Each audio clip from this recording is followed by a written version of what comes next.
So, Gareth Edwards, The Creator, is an original sci-fi film about some very familiar concepts. So, this story is all about a future in which artificial intelligence has become a little bit more sentient, and after being embraced a little too much, humanity decides to kind of cut itself off from AI. So this is more or less kind of like at the point, you arrive at this story in the point where, AI has gone a bit too far, they've become more sentient, and they've started defending themselves. And so once there's like one nuke that goes off in LA, like that's it. Like America cuts itself off from AI, it wants nothing to do with it, it needs to shut it down. Meanwhile, over on the Asian continent, which is just kind of like amalgamated into New Asia. It's kind of like how like Ghost in the Shell just kind of like merged a whole bunch of Asian cultures together. Even though the film is mostly shot in Thailand, although it does have Japanese characters in it. But yes, so AI has basically gone to seek sanctuary in New Asia, and America is trying to fight back against AI. So they built a giant weapon, and they're trying to track down the original creator of AI, referred to as Namada. And so, to find Namada, they have brought in Joshua, a military sergeant played by John David Washington, to find Namada. And while he does so, he grows to, grow fond of the people in New Asia. He forms a romance there, and he's going to have a kid on the way. So he takes more of a liking to the people who have embraced AI. But for being undercover so long, it isn't long before, the military stops by and he can't stop them, and he loses his wife in all of it. Now, that would be an okay film. An okay sci-fi film, with like, kind of like that dances with wolf aspects in which Joshua, ends up going native, and he ends up, kind of learning to respect AI more. But what's fascinating about this film is that we arrive where that type of film would end and see what happens next after that. Because following those events, Joshua is approached by the military and says, hey, we got a bigger lead on Namada, and we think that your wife might still be alive. So come with us and we'll try to find your wife while trying to find the creator of artificial intelligence, Namada, and bring him in. And so Joshua agrees, but when he actually goes to seek out Namada, what he does find is basically the first AI child, referred to as Alfie, played by Madeline Yuna Voiles.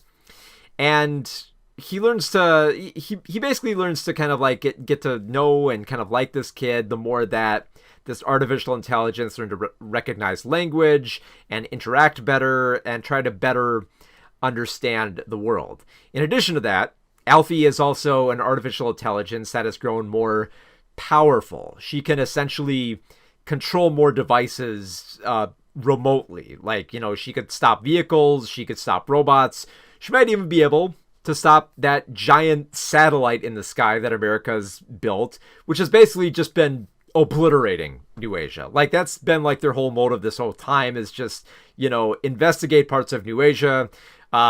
Is the AI here? Well, maybe it might be, but once we've confirmed that we can't find Namada, we'll just blow it up anyway.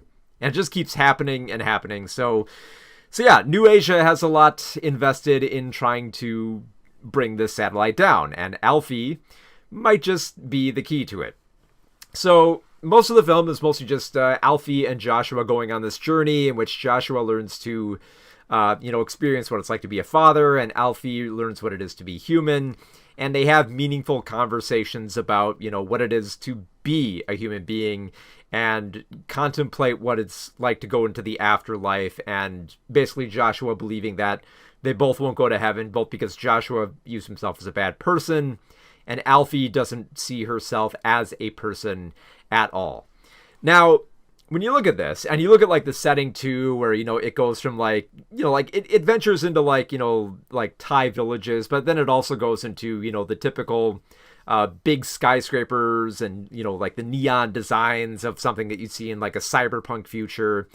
there's a lot of familiar sci-fi elements here, and I'm sure that like a lot of people are probably not going to like the film on that basis, because the overall themes here are not that original. It's fairly, familiar sci-fi ground here, what it is to be human, the dangers of artificial intelligence, the recognizing the value of technology, the conflict between humanity wanting to embrace technology and wanting to shun it. A lot of these aspects are questioned, and they probe down familiar territory. But I think this is a film where it's so well made that I didn't really mind so much of this familiar sci-fi ground being treaded on. Mostly just because like the film looks amazing. Like they shot it on location in Thailand. They didn't use green screen for filming any of these locations, and it shows in terms of like the lush environment they have here. The visual effects are mostly just kind of like painted on top of everything that's going on here, which is great because it doesn't really feel as kind of like hokey. It feels more believable even for like an Asian continent where you have like a variety of characters who have signifiers that they're AI, where basically they essentially have holes in their head. They have like like the robotic parts on the side here, and they got the little hole right there that you can look straight through. So and then like there's other stuff, like there's robots running around, there's giant tanks, there's the big satellite in the sky, and there's a big showdown in space. So there is like I'm not trying to like downplay it as like they only use a little bit of special effects here. They do use a lot, but they use them well and efficiently, especially when you consider the fact that this film was made for under $80 million.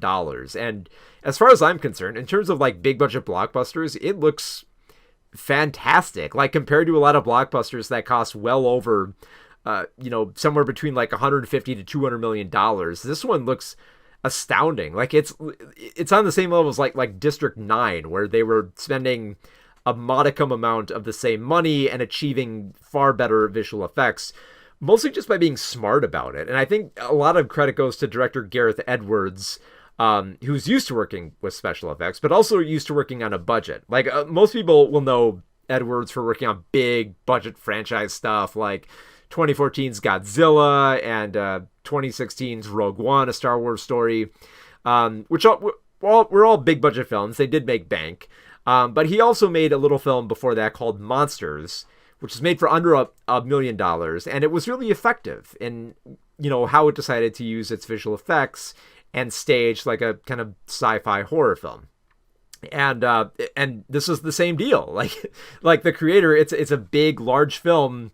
It's pretty much an epic. Like I watched this on IMAX, and it was fantastic to see it on IMAX with like the grand landscapes and looking at all the beautiful vistas, combined with like the well composited robot effects and just like straight up robots and tanks and satellites and all that thrown into the mix. It all looks great. It all sounds great. And it's mostly due to the credit of Edwards kind of like crunching the numbers and realizing, if we kept our crew low and we filmed like correctly, where the visual effects artists could just take the beautiful footage we shot and paint over it, we could save some money if we just went to Thailand and shot on location. And that's exactly what they did, and actually turned out to be a pretty beautiful film. You got some pretty great performances here, like Allison Janney as this kind of like hardened colonel who is basically kind of playing like the evil colonel role from Avatar. So you're just waiting for her to get her comeuppance, and it pays off beautifully the way you'd expect. You have a hardened warrior played by Ken Watanabe, who I don't quite want to reduce it to this level, but kind of like similar to like like The Last Samurai, where it's just like oh, you want to come to my land, you want to learn the ways of our people. He kind of does the same thing, but with like AI. And he fits fine into his role, and he also gives it a bit of credibility. Having Ken Watanabe back, from the time that he was on Godzilla, it was nice to see him on screen. So he does well here, and the way that the plot unfolds, it kind of goes the route you kind of expect. Like by the time you get to the start of the third act, you can see all the wheels turning about where this is going and more or less how it's going to end. And I guess I was a little bit dismayed that I didn't see that the film kind of ends so abruptly. Like, it feels like it ends right at the point where there's like that thematic cohesion about how, because the film is ultimately about how, like, like love can survive during a time where humanity is, kind of like cut off between, what it is to, like trying to like grapple with itself and its own technology.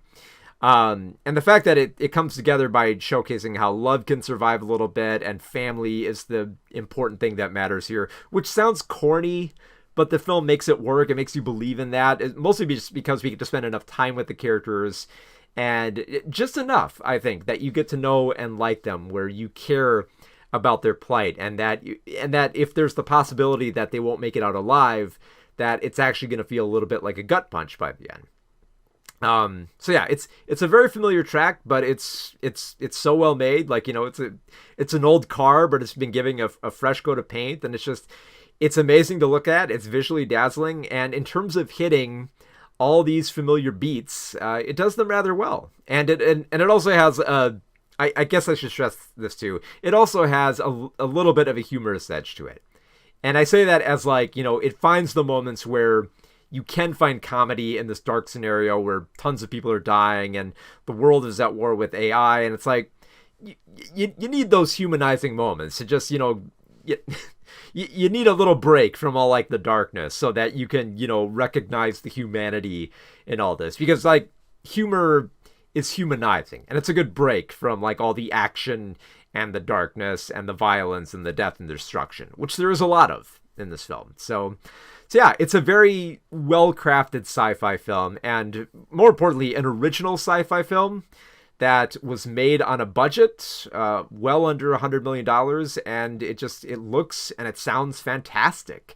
And I hope we get more like this. I hope that Gareth Edwards keeps plugging away and giving us more of these sci-fi films that are, even if they are going on familiar ground, they look and sound amazing and manage to make their familiar thematic elements pay off well. So hopefully we get more like this, because I would love to see more original sci-fi film, especially more sci-fi films like this that feel original but also big and grand and can still be as epic as any $200 million blockbuster. So yeah, I really enjoyed The Creator.